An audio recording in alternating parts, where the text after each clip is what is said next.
Si abrimos casi cualquier libro de texto tradicional, la historia de Occidente parece una línea recta y perfecta. Nace pura e inmaculada en Grecia, se fortalece y estructura en Roma.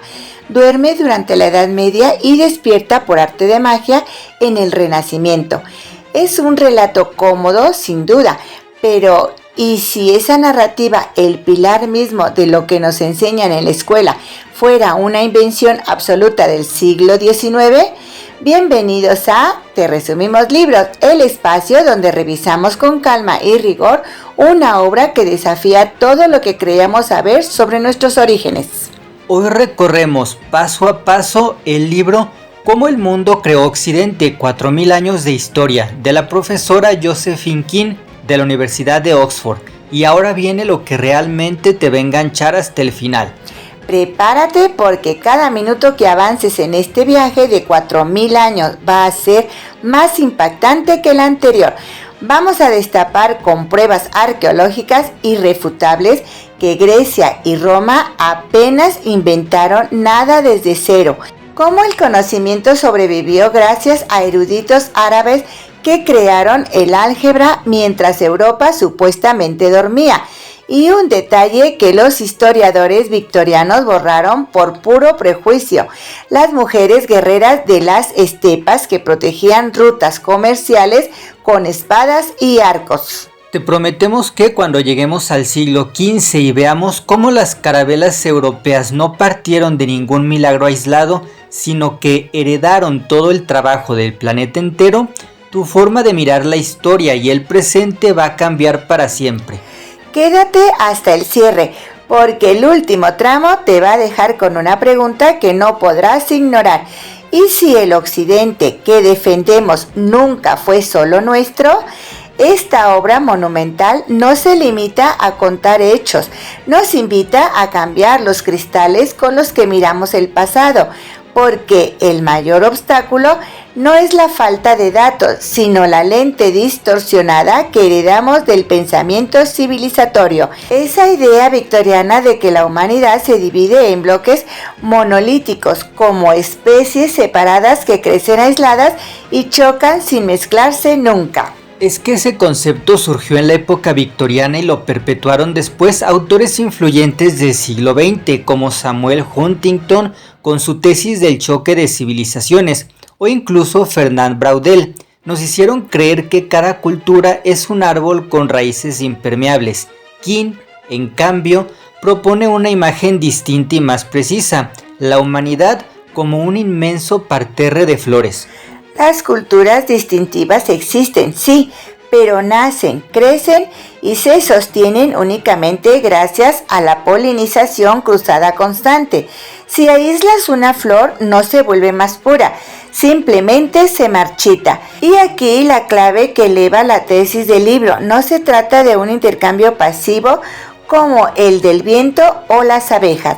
Son seres humanos quienes cruzan mares y desiertos de forma deliberada, por comercio, por curiosidad, por necesidad o incluso por ambición. Es agencia humana pura, decisiones conscientes de adoptar lo que funciona mejor en otros lugares. Para verlo con claridad, King nos lleva al punto de partida cronológico, hace 4000 años, al bullicioso puerto de Biblos en lo que hoy es Líbano. Imaginemos ese escenario real, respaldado por dataciones de carbono y análisis genéticos recientes. El Mediterráneo y Europa ya formaban una red globalizada en plena edad de bronce. No son teorías vagas, son pruebas irrefutables. Encontramos cobre extraído en Cornualles, en el extremo de Inglaterra, que llegó hasta el centro de Alemania. Calderos fabricados en Irlanda se convirtieron en artículos de lujo en el norte de Portugal. Cuentas de ámbar del mar Báltico adornaban las tumbas de nobles micénicos en Grecia. ¿Cómo se movían esos bienes sin carreteras modernas ni aduanas digitales? Mediante cadenas inmensas de intermediarios, familias comerciales que dominaban tramos de ríos, valles y rutas marítimas peligrosas. una red intercontinental funcionando a pleno rendimiento milenios antes de que se colocara la primera piedra del Partenón. Y no solo circulaban objetos, circulaban ideas, actitudes y poder. Como las cartas de Amarna, tablillas de arcilla del siglo XIV antes de nuestra era descubiertas en Egipto, lo demuestran con una humanidad conmovedora. No son tratados solemnes de imperios lejanos, son correspondencia cotidiana. Un rey menor escribe al faraón exigiendo, sin florituras, envíame mucho oro. Se llaman hermanos, se quejan de envidias, negocian regalos y favores. Esa cercanía destruye cualquier mito de fronteras impenetrables. Eran como nosotros, con las mismas ambiciones, frustraciones y pragmatismo. Y con ese telón de fondo, el supuesto milagro autogenerado de Grecia y Roma se derrumba. King demuestra con pruebas arqueológicas y textuales que griegos y romanos fueron ante todo asimiladores magistrales. Adoptaron códigos legales y obras literarias de Mesopotamia. La sombra de la epopeya de Gilgamesh es alargadísima en la literatura que luego llamamos clásica. El arte de tallar piedra monumental lo tomaron de Egipto. Los sistemas de riego que hicieron florecer sus ciudades de Asiria.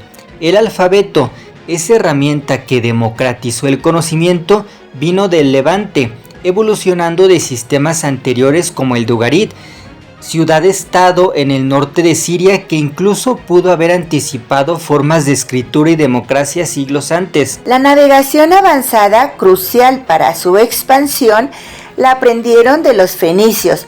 No era vergüenza para ellos, al contrario, lo celebraban abiertamente. El historiador romano Polibio lo admitía sin tapujos. El mayor superpoder de Roma era su disposición inusual a sustituir sus propias costumbres por prácticas mejores de otros lugares. Entonces, si una espada celta cortaba mejor, al día siguiente el ejército romano la adoptaba. Eurípides, en una obra perdida, cuenta con naturalidad que Cadmo, el fundador mítico de Tebas, nació fenicio y luego se convirtió en griego. La identidad entonces no era un tesoro cerrado, era fluida y adaptable. Incluso los valores que hoy proyectamos hacia el pasado como occidentales revelan anacronismos gigantescos. Atenas, cuna de la democracia, reservaba el voto a una minoría de hombres libres ciudadanos nativos. Las mujeres vivían ahí bajo normas opresivas, confinadas al espacio doméstico y sin derechos políticos. Roma construyó su esplendor sobre la esclavitud a escala industrial. El espectáculo de gladiadores en el Coliseo era entretenimiento familiar y el cristianismo pilar espiritual. Nació en Oriente Medio, los romanos lo llamaban inicialmente un dios asiático. Fue el emperador Constantino quien lo introdujo por motivos políticos. Cuando el Imperio Romano de Occidente colapsa, no se apaga el mundo, la capital simplemente se traslada a Constantinopla, donde el Imperio bizantino prospera más de 1000 años, mirando tanto al este como el oeste. Mientras Europa occidental enfrenta dificultades, los eruditos árabes y musulmanes toman el relevo, traducen los griegos, pero también sintetizan ese saber con los avances de Persia y la India. Crean el álgebra, combinando geometría griega con el cero indio. Expanden medicina, astronomía y óptica. Sus redes comerciales conectan los mares del norte de Europa con la ruta de la seda hasta China.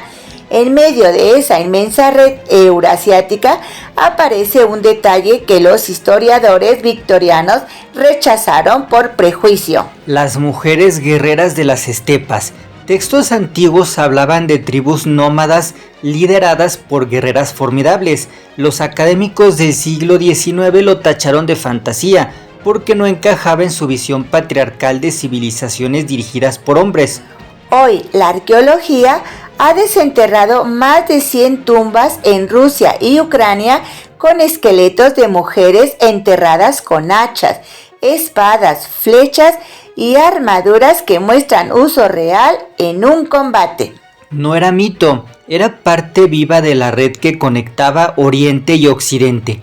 Todo ese caudal nos lleva al siglo XV, el punto de inflexión que la doctora Josephine King situó alrededor del siglo 1349 en la bulliciosa ciudad comercial de Alepo, en Siria, justo antes de la era europea de las exploraciones. Cuando las carabelas europeas cruzan el Atlántico o bordean África, no parten de cero, heredan una red antiquísima, pólvora y brújulas chinas, matemáticas indias, diseños árabes, ciencia islámica refinada durante siglos. Europa Occidental no inventa el progreso aislada, se convierte en la encrucijada final donde convergen 4.000 años de intercambios globales. Por eso importa tanto hoy. La forma en que entendemos el pasado moldea cómo tratamos a los demás en el presente. King nos muestra que no existen culturas puras que defender contra supuestas amenazas externas. Comprender que Occidente se construyó ladrillo a ladrillo gracias a la colaboración constante no diluye nuestra identidad, la enriquece. Nos libera de la idea de que la grandeza reside en el aislamiento y nos recuerda que el verdadero motor del cambio histórico siempre han sido las personas, el comerciante que intercambia un remedio en un muelle, el escriba que traduce un poema extranjero, la guerrera que asegura un paso en la estepa. En un mundo hiperconectado como el nuestro, donde las ideas cruzan el planeta en milisegundos, esta mirada nos invita a reflexionar con humildad y curiosidad. ¿Qué pasaría si en lugar de temer la mezcla, celebráramos que nuestra historia siempre ha sido y sigue siendo una creación compartida del mundo entero? Gracias por acompañarnos aquí en Te Resumimos Libros, porque el Occidente que creemos conocer nunca fue solo nuestro. Fue y es el mundo entero en movimiento constante.